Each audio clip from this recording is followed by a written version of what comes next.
अनुशासित कार्यकर्ते आहोत. आमचं हायकमांड, आमचे प्रांत अध्यक्ष आदरणीय सपकाळ साहेब ज्याप्रमाणे आम्हाला आदेश देतील त्याप्रमाणे आम्ही आमची पुढची भूमिका करू. मी आता फॉर्म भरलेला आहे. मला सपकाळ साहेबांनी काल सांगितलं फॉर्म भर, आपल्याला लढायचंय, आपल्याला लोकशाही जागृत ठेवायची. बरेचसे बहुजन समाजातले लोकांच्या डोक्यातले प्रश्न आहेत, ते प्रश्न लोकांपर्यंत पोहोचवण्याचा हाच एक लोकशाहीचा उत्सव आहे. हेच लोकशाहीचा उत्सव मधलं मतदान आहे. या मतदानामध्ये लोक सांगू शकतात की आमच्या हे प्रश्न आहेत ते तुम्ही सोडवत नाही. आमच्या एक कर्तबगार उमेदवारी अर्ज दाखल केलाय, मात्र पक्षाने तुम्हाला आता एकटं पाडलंय का? कारण की हर्षवर्धन सपकाळ अर्ज भरायसाठी येणार होते, अचानक दौरा रद्द केला आणि तुम्ही अर्ज आता दाखल केलाय. पक्षाने कुठेतरी एकटं पाडलं तुम्हाला ऐनवेळी? नाही, बिलकुल नाही. पक्षासाठी आम्ही प्रत्येक एकटा माणूस सुद्धा लढत असतो. वरिष्ठ नेते का नाहीये तुमचा अर्ज दाखल करायला? वरिष्ठ त्यांना अचानक राहुल गांधींनी केरळला बोलवलेलं आहे. आमच्या अध्यक्षाला काँग्रेसमध्ये कोणी आलेलं नाही. आमचे जिल्ह्याचे अध्यक्ष आलेले आहेत, मिरगे साहेब आलेले आहेत, आमच्या रासपचा त्यांनी माणूस पाठवलेला आहे. आणि नारळ फोडायच्या कार्यक्रमाला सर्व महाराष्ट्रातील काँग्रेस जमा होईल, बारामतीतले बरेचसे बहुसंख्य जमा होतील. तर एकटं पाडायचं नाहीये, आम्ही लढणारे कार्यकर्ते आहोत.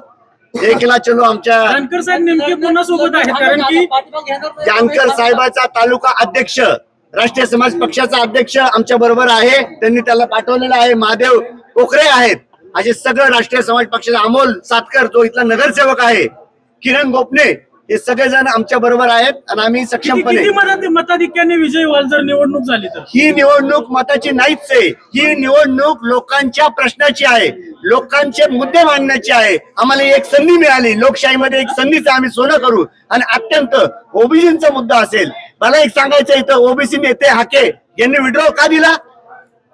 मुख्यमंत्र्यांनी फोन केला म्हणून विड्रॉ दिला. मग याच्या आधी बोललेले मुख्यमंत्र्यांनी सांगून बोललेले, तुम्हाला कोणाचाही जरांगे पाटलांना बोललेले मुख्यमंत्र्यांनी सांगून बोललेले. तुम्हाला कोणाचाही फोन आला तरी तुम्ही आता मागे घेणार नाही, यावर ठाम आहे का? कारण की अजून 2-3 मी माझ्या पक्षाचा अनुशासित कार्यकर्ता आहे, लॉयल कार्यकर्ता आहे. पक्ष ज्या पद्धतीने मला सांगेल त्या पद्धतीने मी इथून पुढचा कार्यक्रम करणार आहोत, इलेक्शन लढणार आहोत. भाजपचा सर्वात मोठा म्हणजे देशभरातील सर्वात मोठा पराभव करेल काँग्रेसचा जर का तुम्ही निवडणूक लढवली तर.